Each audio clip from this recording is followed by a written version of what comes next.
Hello and welcome to today's video. So this time we've got some fantastic penguin books to have a look through, starting with this one, number 1454, and this is Aku Aku by Thor Heyerdahl. Now I've got the original Penguin first edition here and a later reprint, and the reason I've got more than one copy of this book is because it is so good.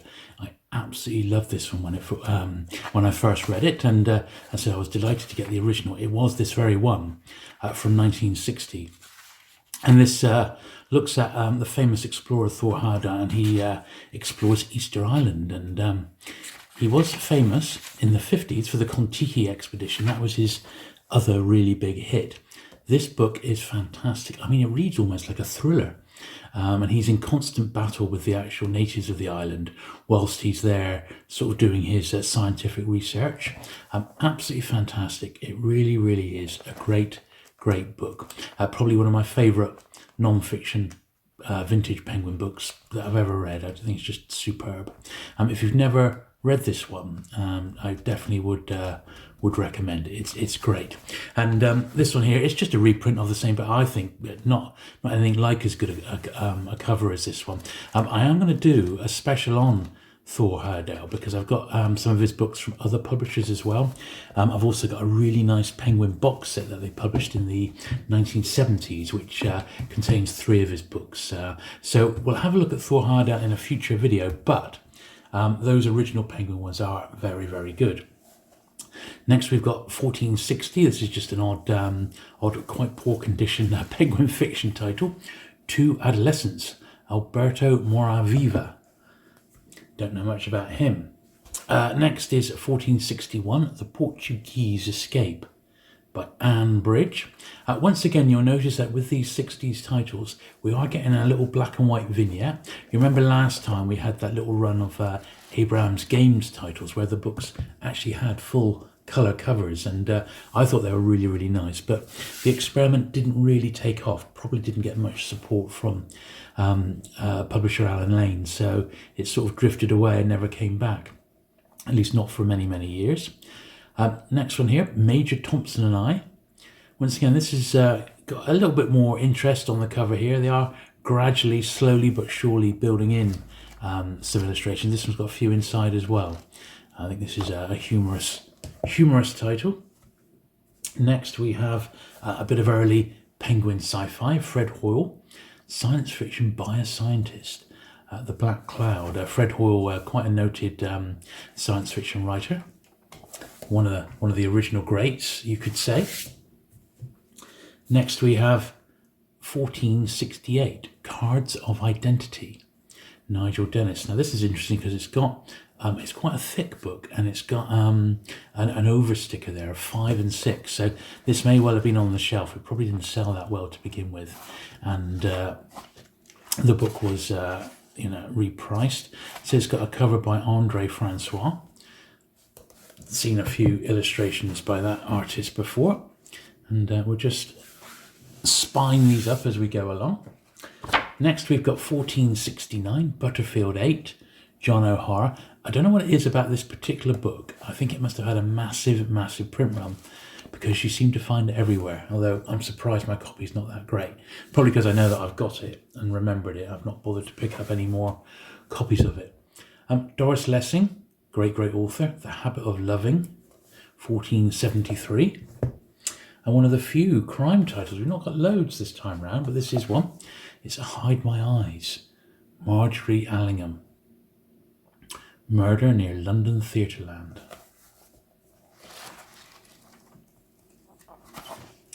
Great classic crime author, 1960 still again. So these are 61 years old, as we're looking at here. Now here's another amazing Penguin book. Now it's a non-fiction. Obviously it's the first volume of Churchill's History of the Second World War. Once again, this was a Penguin that I read quite early on, before I ever collected Penguins. And boy, oh boy, is it riveting, this first volume. It is fantastic. There he is at Chartwell, doing some bricklaying as he was wont to do. I don't know why Penguin never went on and did the rest of them, the other 5 volumes, because this is unputdownable. what a great book this one is. I have done a separate video on my channel looking at Churchill's history of the First World War, the Great War, and I'm going to do another video in the next month or so looking at how the Second World War was written and published. So look out for that one if you are at all interested in Churchill. But that particular book, boy oh boy, absolutely fantastic. Next, another great one here, 1479, Robert Traver, Anatomy of a Murder. Now this was a film tie-in. It says filmed by Otto Preminger. Great book, this one. Little still on the back there of James Stewart and Lee Remick.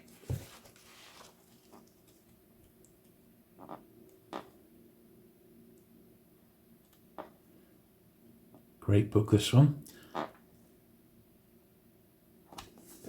And although it doesn't say, I believe the cover is designed by Roman Barber, based on the movie poster, I believe.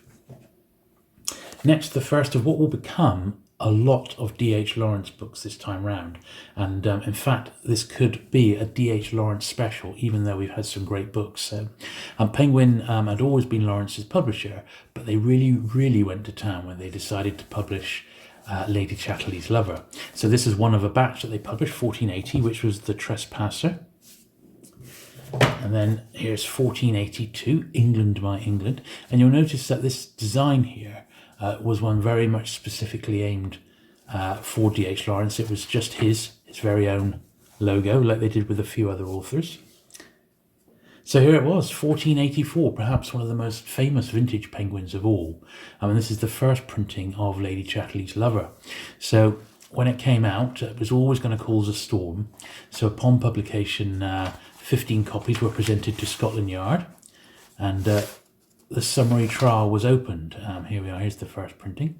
I think they printed 100,000 of these initially, but some were getting burned in protest. Not all of them even made it to the shops.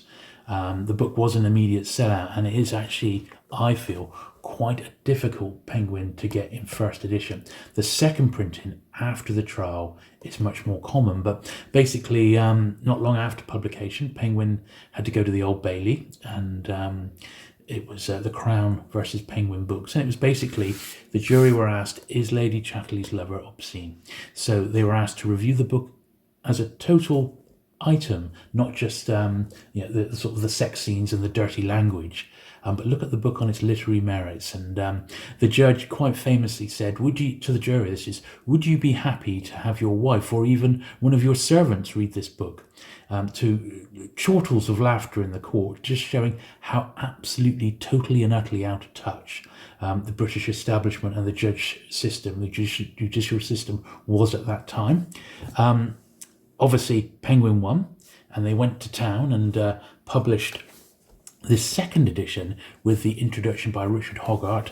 And this is the, basically, it's got a little preface going over some of the things that happened at the trial. And obviously, it was proved to not be pornography, and it was based on its literary merit. This second printing was it must have been at least 250,000. It's much easier to find, which is why I've got a much better copy of it. Now, the trial itself was all over the news, and there were, as I said, people were burning copies of the book. So Penguin, not ones to shy away from publicity, particularly Alan Lane, hurriedly published a Penguin special, which is this one, The Trial of Lady Chatterley. This one came out as Special 192. So although I've covered the specials already, I did want to put the Lady Chatterley related stuff in at this point in this video. And this goes through with some of the illustrations by Hogarth of stuff that was done during the trial, the witnesses who were called, and there's quite a collection of authors who were Penguin authors at that time. There we are, a little list of Penguin staffers as well, basically saying just how ridiculous the trial actually was to be bringing it to court. So that was the trial of Lady Chatterley. Now, once a year, and I've never ever covered these on the channel before, but once a year, Alan Lane would publish often a Christmas card or a traditional Christmas book that he would give to staff and to booksellers, and he did publish one for Lady Chatterley. So that's what we're going to have a look at now. So So here is the Allen Lane Christmas book, which was published in 1960-61 for the trial of Lady Chatterley. So it comes with a little card here, which has got a piece on. I will no longer burden the December mails with expressions of wit and sentiment. Instead of a card, I propose, as the spirit moves me and the occasion warrants, to send a book or keepsake. And this one is the lovely hardback edition of the Trial of Lady Chatterley, signed by Allen Lane there. So that's the card that came with it. Now the book comes in this absolutely plain dust wrapper. Now this is often, because it's not really connected to the book and there's no writing on it, this dust wrapper is often missing. But once you get inside, you get to the actual, this is how you usually find the book, without anything on it at all. And all copies of this particular Christmas book were signed and numbered. So it's signed there by Allen Lane at the top. And so it published, first published Penguin Special 1961. And then numbered, this is number 1204. Quite easy to find. There was 2,000 copies in total, and it is actually quite easy to find, this one. So you can usually pick them up for about 20 to 30 pounds, depending on the condition. But this is basically the contents of the Penguin Special there. And really, really nice edition.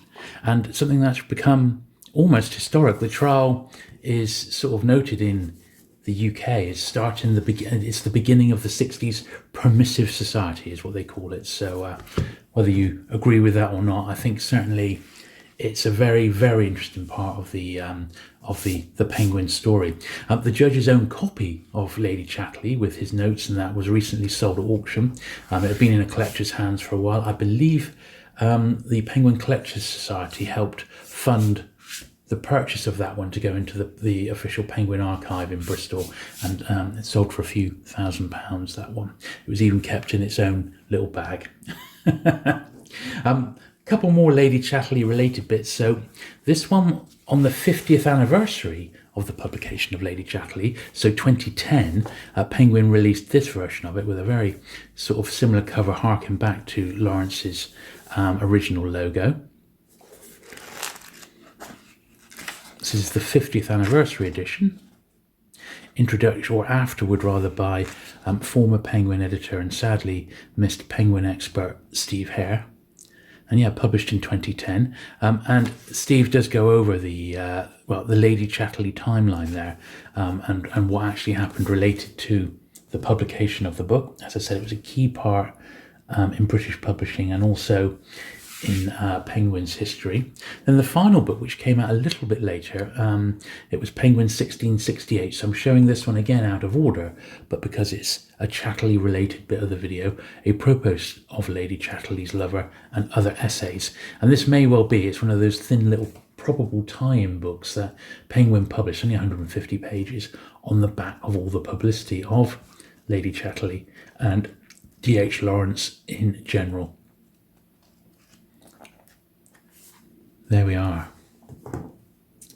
So after Lady Chatterley, as I said, it was part of 10 that were published. So this is 1485. Another absolute famous one, Woman in Love, by D.H. Lawrence, of that fantastic movie, I believe, with Oliver Reed in. Now we're back onto the main Penguin bandwagon, 1486. Bit of crime here. He should have died hereafter. Cyril Hare.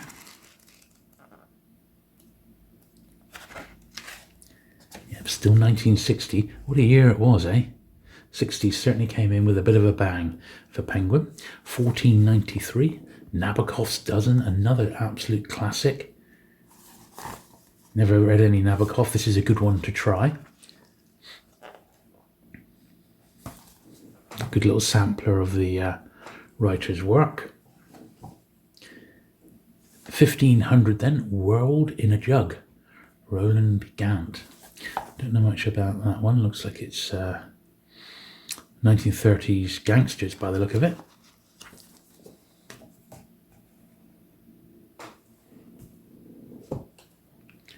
(1501) and movie tie-in again. The Law, now filmed by MGM. Looks like a foreign French language film They didn't have a lot of success with movie tie-ins, I have to say. They didn't really get the real classics, did they, Penguin?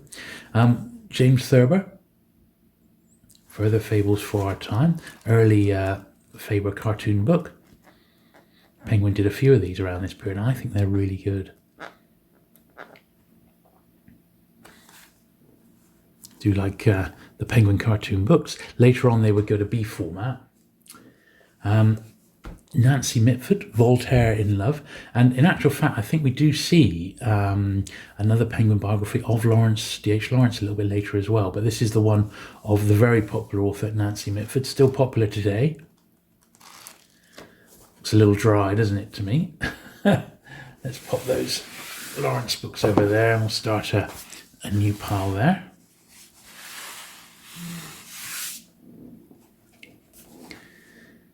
(1508), Angus Wilson, Such Darling Dodos.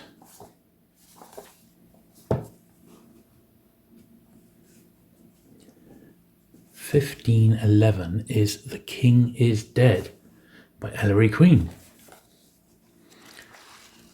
Some nice classic crime.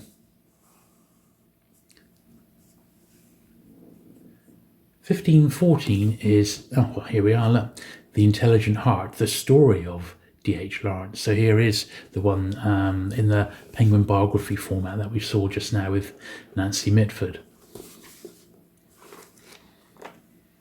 Look at Lawrence's life. Once again, probably riding on the wave of popularity. An author probably never had so much publicity as Lawrence received.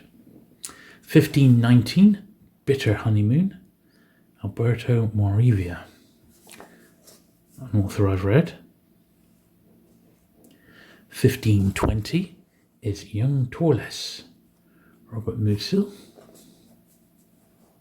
And all these penguins have got little like vignette pictures on the front. 1528, and this one's actually got a colour one, and it's for Anthony Paul's From a View to a Death. I don't think this is part of the Dance to Music of Time. It's just a standalone novel, published quite a while back actually. First published in 1933. Penguin didn't get it till 1961, and I wonder if they did some of his other ones, his other early pre-Dance to Music of Time books, based on the popularity that those books were receiving at that point. They dug up his old stuff. Frances King, The Widow.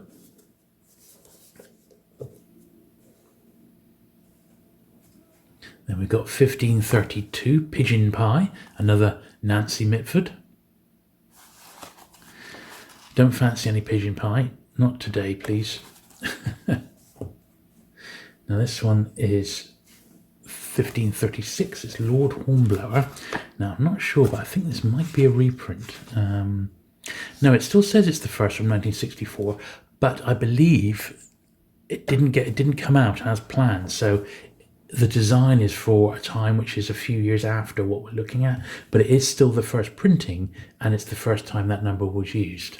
So that's why it's in there. 1538 then. There's a porpoise close behind us. Noel Langley.